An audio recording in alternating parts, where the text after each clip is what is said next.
Okay, so now on to 7th grade. Okay, so in 7th grade, I had moved from my 6th grade school to a different city, and like I was one of the only black people there. It was just so different, guys. Oh my gosh, it was weird, and it was just a different culture there, you know. So it was hard for me because I wasn't used to it. First of all, I'm new. Second of all, and I was really shy. And I've been the new kid so many times, guys. I can't even count on my fingers how many times I've been the new kid. I've moved from school to school like all the time. So I can let you know right now that if you are a new kid watching this, trust me, I've been in your shoes millions of times. I can tell you how it is, okay? So 7th grade, I was new. I didn't know anybody, so I really tried to fit in. The first day, actually, I was in this one class, and this girl actually was making fun of me because of my shoes. They had rainbow laces or whatever, and so later on, like a couple months later, we ended up becoming friends. And she was like the biggest bully to me. Like, she just hated me for no reason. And then we ended up becoming the real friends that I could hang out with. And then I had found a group of friends that were like kind of like me. They're kind of goofy, silly. And so we hung out, and I became best friends with this one girl that I don't really talk to her that much anymore, and I wish I did because I really miss her. And I don't know.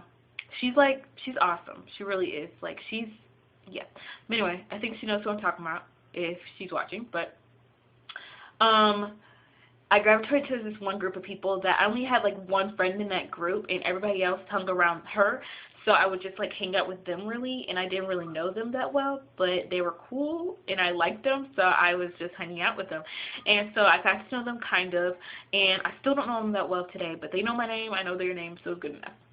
So I hung out with a group of people, and I don't know, I still tried to seem cool. Like I would talk to these so-called popular people, and I would get their number, and I would text them and stuff like that. We'd be texting, and we'd become friends, and I thought I was so in there, you know, like so cool, because, you know, I get to talk to so-and-so, I'm talking to so-and-so every day, and I remember one time this girl came up to my front door, and she was my next door neighbor, and she was like, oh, you're friends with, because I was like, oh, I opened the door, I was like, oh, hold on, so-and-so, and then I threw my phone down. And then she was like, oh, you're friends with so-and-so? And I was like, yeah. And then she's like, oh, wow. And I was like, yeah. And then I just thought I was awesome because, you know, I'm in there. I'm friends with so-and-so. So what you got to do about that? But I don't know. I was really a follower in 7th grade. I didn't make it. I was in tons of drama for some reason. I just craved drama thinking it would make me cooler, and it really didn't, and changed everybody's perspective about me. And to this day, people still say, oh, in 7th grade, you, like, talked a lot of stuff. And I know I did. I'm not even going to, like, say I never did. But people are still mad at me because of 7th, 8th grade, which is ridiculous. But, I mean, I never really did anything horrible. I would just, like, talk about people a lot. And now I know better. But there's nothing that really stood out in 7th grade. I made better grades than I did in 6th grade. I did get C's though, which is horrible, and you shouldn't do that.